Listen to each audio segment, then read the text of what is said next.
పొన్నియిన్ సెల్వం 2 ఈ వీకే రాబోతోంది. Already promotional event తో ఫిలిం టీమ్ ఎమోషన్ క్యారీ చేసింది. అయితే అదేదో మంత్రం జపించినట్టు మళ్ళీ రాజమౌళి పేరునే జపించాడు మణిరత్నం. ఇది కూడా ప్రమోషనల్ స్ట్రాటజీయేనా?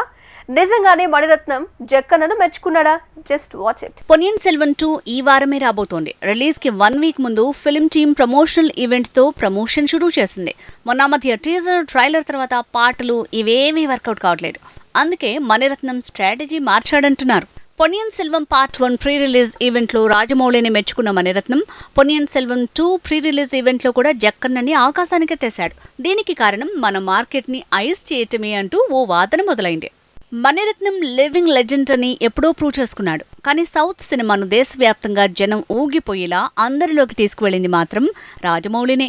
అంతేకాదు భారీ బడ్జెట్ మూవీస్ ని 2 భాగాలుగా తీసి పెట్టుబడిని రాబడిగా మార్చింది జక్కన్నే. సో మణిరత్నం రాజమౌళిని ఇంతలా పొగడటం తప్పులేదు. అయినా కానీ సినీ జనాల్లో డౌట్లు మాత్రం అలానే ఉంటున్నాయి. బాహుబలి 1, 2 సినిమాలు అన్ని అడ్డుగోడల్ని కూల్చేశాయి. నిజమే, అది చూసే పొన్నియిన్ సెల్వన్ 2 తీశానన్నాడు మణిరత్నం. మాటి మాటికి రాజమౌళిని మెచ్చుకుని బాహుబలి లాంటి మూవీస్ వల్లే ఈ ప్రాజెక్టు సాధ్యమైందంటున్నాడు. ఇలా మాటి మాటికి బాహుబలిని గుర్తు చేయటంలో మార్కెటింగ్ స్ట్రాటజీ ఉందట.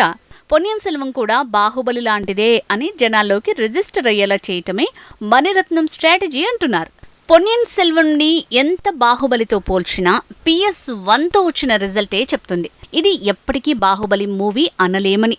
అయితే బాహుబలితో పోలికలు మాత్రం PS2ని జనాల్లోకి తీసుకువెళ్లడంలో సాయపడతాయి కాబట్టి మణిరత్నం అంతగా బాహుబలిని గుర్తు చేస్తున్నాడు అనే మాటలు కూడా వినిపిస్తున్నాయి.